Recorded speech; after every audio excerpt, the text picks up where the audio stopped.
여러분, 혹시 이런 생각 해보신 적 있나요? 왜 신호등은 빨강, 노랑, 초록일까? 매일 수십 번씩 마주하는 신호등.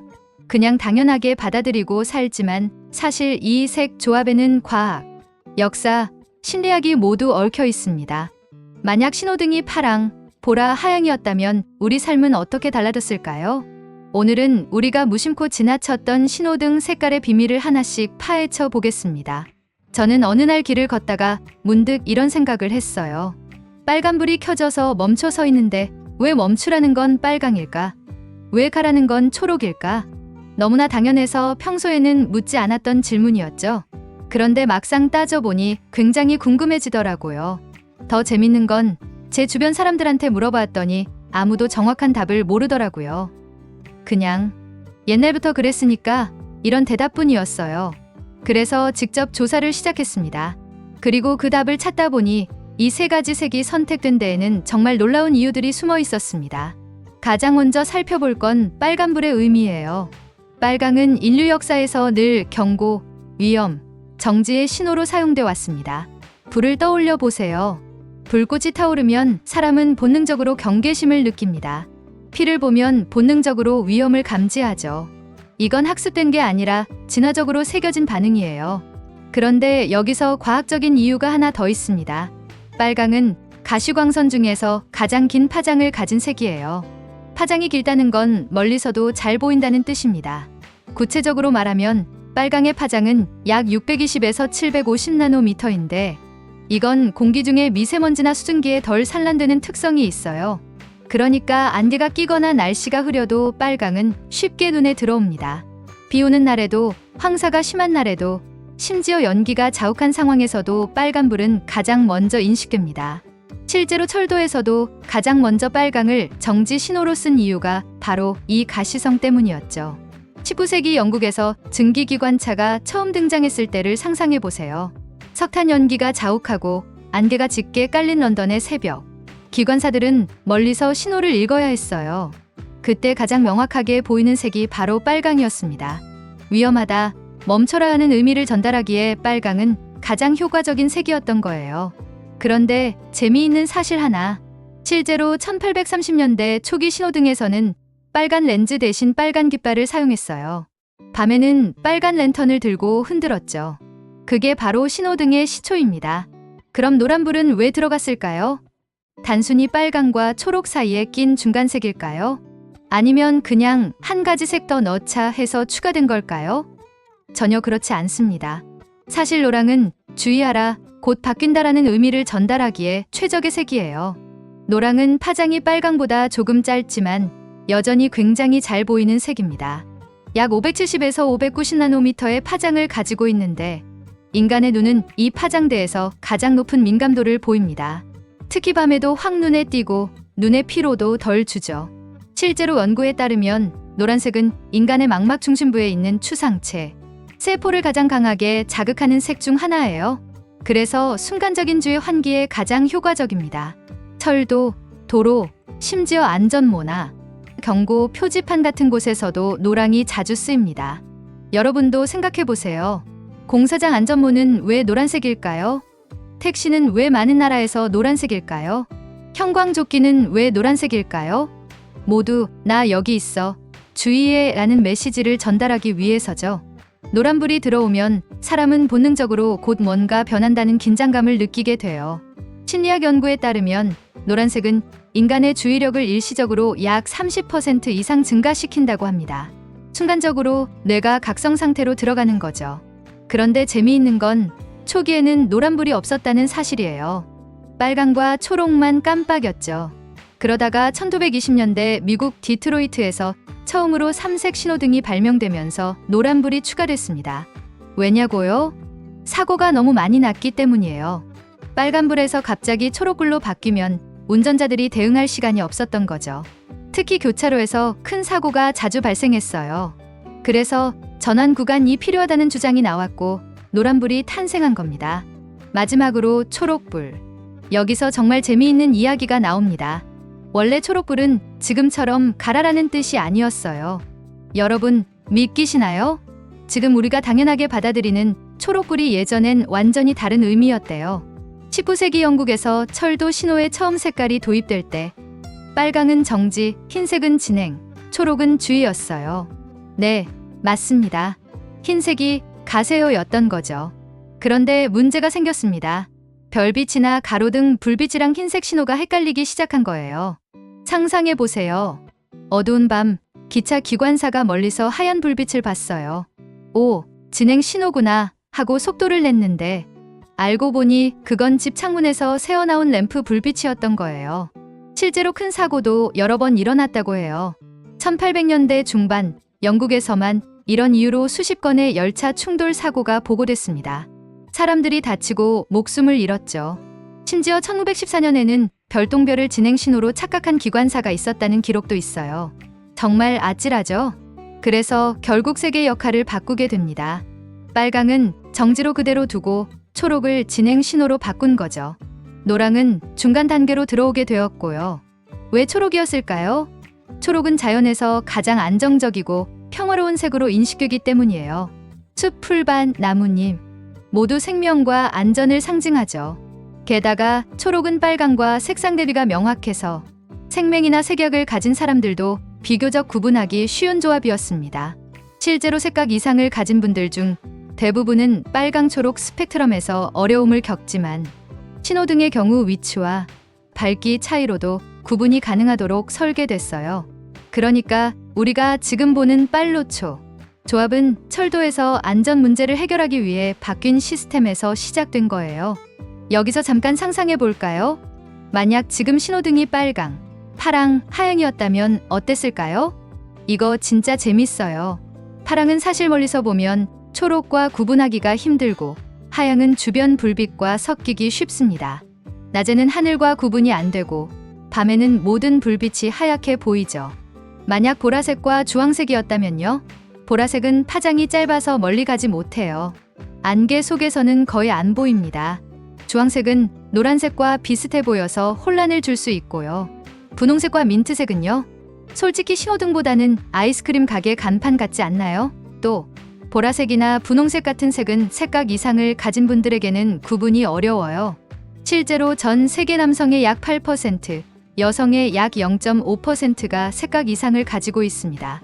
특히 정록생맹이 가장 흔하죠. 만약 신호등이 이들이 구분하기 어려운 색 조합이었다면 매일 수백만 건의 사고가 일어났을 거예요. 결국 신호등은 누구나 어디서든 어떤 상황에서도 쉽게 알아볼 수 있는 색이어야 하는데 그 조건을 가장 잘 충족한 게 바로 빨강, 노랑, 초록이었던 겁니다. 과학적 타당성, 심리적 효과, 문화적 보편성, 접근성 모든 면에서 최적의 조합이었던 거죠. 저는 이걸 알게 된 후부터 길을 건널 때마다 신호등이 단순히 불빛이 아니라 오랜 시간 쌓인 역사와 과학이 녹아있는 장치처럼 보이더라고요. 그리고 여기서 하나 더 알려드릴 놀라운 사실이 있어요. 신호등의 빨간불은 사실 완전히 순수한 빨강이 아니에요. 약간 주황빛이 섞여 있습니다. 왜냐고요? 완전히 순수한 빨강은 사람 눈에 너무 강렬해서 잔상이 남거든요. 밤에 빨간불을 보고 나면 눈앞이 어른거리는 경험 해보신 적 있으시죠? 그래서 신호등 제조사들은 빨강에 약간의 주황색을 섞어서 눈의 피로를 줄이고 동시에 가시성은 유지하는 최적의 색상을 찾아낸 겁니다. 마찬가지로 초록불도 완전히 순수한 초록이 아니에요. 약간 청록색 쪽으로 기울어져 있죠. 이유는 뭘까요? 순수한 초록은 낮에 주변 환경나무, 풀 등과 섞여서 구분이 어렵거든요. 그래서 약간 파란빛을 넣어서 더 두드러지게 만든 겁니다. 이게 얼마나 정교한지 아세요? 신호등 하나에 들어가는 LED의 색상은 0.001나노미터 단위로 조정됩니다. 이 모든 게 우리의 안전을 위해서죠. 그리고 이 색의 조합은 단순히 교통신호에서만 쓰이는 게 아니에요. 여러분도 아마 보셨을 거예요. 전자기기 버튼에도 빨강은 끄기, 초록은 켜기, 노랑은 대기 상태 표시로 자주 쓰이죠. 컴퓨터 전원 버튼, 배터리 충전 표시 등 와이파이 연결 상태, 심지어 게임기 컨트롤러까지 우리가 매일 사용하는 거의 모든 기기가 이 색상 규칙을 따르고 있어요. 심리학적으로도 이 색들은 전 세계적으로 거의 보편적인 상징성을 가지게 되었습니다. 흥미로운 건 문화권에 관계없이 빨강은 멈춤과 경고, 초록은 진행과 안전을 의미한다는 거예요. 아프리카에서도, 유럽에서도, 아시아에서도, 남미에서도 마찬가지입니다. 이건 정말 특이한 일이에요. 대부분의 색상 상징은 문화마다 다르거든요. 예를 들어 흰색은 서양에서는 순결을 의미하지만 동양에서는 애도를 의미하기도 하죠. 하지만 신호등의 빨강, 노랑, 초록은 전 세계에서 같은 의미를 가집니다. 이게 바로 신호등이 가진 힘이에요. 언어가 달라도, 문화가 달라도 누구나 이해할 수 있는 보편적 언어인 거죠. 여기서 또 하나 흥미로운 사실을 말씀드릴게요. 우리가 말하는 초록불이 사실은 완전히 초록이 아니에요. 실제로 신호등을 보면 약간 푸른빛이 섞여 있죠. 어떤 나라에서는 아예 파란불이라고 부릅니다. 일본에서는 신호등 초록불을 여전히 아오라고 표현해요. 왜 그럴까요? 문화적으로 예전부터 초록과 파랑을 크게 구분하지 않았던 언어 습관 때문이에요. 실제로 일본어에서 아오는 파랑과 초록을 모두 포함하는 개념이었어요. 푸른 하늘, 푸른 바다, 푸른 잎사귀 모두 아오였죠. 그래서 외국인이 일본 여행 가서 파란불에 건너세요라는 안내를 들으면 순간 헷갈리기도 합니다. 파란불, 신호등에 파란불이 있었나? 근데 재밌는 건 일본 정부가 1970년대에 이 문제를 인식했다는 거예요. 국제 표준을 맞추기 위해 신호등 색상을 더 초록색으로 바꾸려고 했는데 사람들이 반발한 거죠. 우리는 평생 아오시고라고 불러왔는데 왜 바꿔? 결국 타협안이 나왔어요. 초록불을 가능한 한 파랗게 만들되 국제 표준상 초록으로 인정받을 수 있는 범위 내에서 가장 파란 초록을 사용하기로 한 거죠. 그래서 일본 신호등의 초록불은 다른 나라보다 훨씬 청록색에 가깝습니다. 한국도 비슷한 역사가 있어요. 나이 드신 분들은 청신호라고 부르시죠. 이것도 같은 이유예요. 신호등이 처음 만들어진 건 1868년 영국 런던이에요. 근데 이게 정말 놀라운 게 첫 신호등은 설치된 지 한 달 만에 폭발했어요. 가스등을 사용했는데 가스가 새면서 터진 거죠. 신호등을 조작하던 경찰관이 다쳤다고 해요. 그 사고 이후 약 50년 동안 신호등은 사라졌습니다. 너무 위험하다고 판단한 거죠. 그러다가 1912년 미국 유타주 솔트레이크 시티에서 전기식 신호등이 처음 등장했어요. 레스터 와이어라는 경찰관이 발명했죠. 처음에는 빨강과 초록 두 가지 색만 있었고 경찰이 수동으로 스위치를 조작했어요. 그리고 1920년 디트로이트에서 윌리엄 포츠라는 경찰관이 삼색 신호등을 발명했습니다. 바로 노란불을 추가한 거죠. 이때부터 신호등이 본격적으로 확산되기 시작했어요. 1930년대가 되자 미국 대부분의 도시에 신호등이 설치됐고 1940년대에는 자동 타이머 시스템이 개발됐습니다. 그 전까지는 모든 신호등을 사람이 수동으로 바꿨다는 거 아세요? 교차로마다 경찰이나 교통관제사가 있었던 거죠. 지금은 AI와 센서로 교통량을 실시간으로 분석해서 신호 시간을 자동으로 조절하는 스마트 신호등도 나왔어요. 그리고 여기서 저는 또 하나의 의미를 떠올렸습니다. 신호등은 단순히 차와 사람을 구분해주는 장치가 아니에요. 우리가 서로의 안전을 지켜주기 위해 지켜야 하는 약속이자 도시가 돌아가는 최소한의 질서를 보여주는 상징 같은 거죠. 생각해보세요. 누군가 빨간불에 멈춰주고 함께 초록불에 건너는 순간 우리는 사실 보이지 않는 신뢰를 지키고 있는 겁니다. 나는 빨간불에 멈출 테니 당신도 그러겠지. 나는 초록불에 건널 테니 차들도 멈춰 있겠지. 이 무언의 약속 없이는 도시가 작동하지 않아요. 심리학자들은 이걸 사회적 계약이라고 부릅니다. 신호등은 그 사회적 계약을 가장 단순하고 명확하게 보여주는 상징이에요. 어린아이들이 처음 배우는 사회 규칙도 바로 신호등이죠. 빨간불에는 서고 초록불에는 간다. 이 단순한 규칙을 배우면서 아이들은 규칙을 지켜야 모두가 안전하다는 것을 배워요. 오늘 이야기가 흥미로우셨나요? 신호등 하나에도 이렇게 많은 이야기가 숨어 있다는 게 놀랍지 않나요? 이제 여러분도 신호등을 볼 때마다 조금은 다른 시선으로 바라보실 수 있을 것 같아요. 빨간불에서 멈출 때, 이 색은 과학적으로 가장 멀리 보이는 색이구나. 노란불이 켜질 때, 이건 내 주의력을 깨우기 위한 최적의 색이구나. 초록불에 출발할 때, 이 색 조합은 100년 넘게 진화해온 결과물이구나. 이런 생각을 하게 될 거예요. 그리고 무엇보다 신호등을 지키는 게 단순히 법규를 따르는 게 아니라 서로의 생명을 지키는 약속이라는 걸 기억하게 될 거예요. 혹시 주변에 이런 이야기를 궁금해할 친구가 있다면 꼭 공유해주세요. 신호등에 이렇게 많은 이야기가 있다니 하면서 깜짝 놀랄 거예요. 저는 앞으로도 이렇게 우리가 매일 보는 일상 속에 숨어 있는 흥미로운 지식을 계속 들려드릴 예정입니다. 그러니까 구독과 좋아요, 알림 설정까지 꼭 부탁드릴게요. 여러분의 작은 클릭 하나가 제게는 정말 큰 힘이 됩니다. 다음에 길을 걸을 때 신호등이 바뀌는 걸 보면서 이 영상이 떠오르길 바랄게요.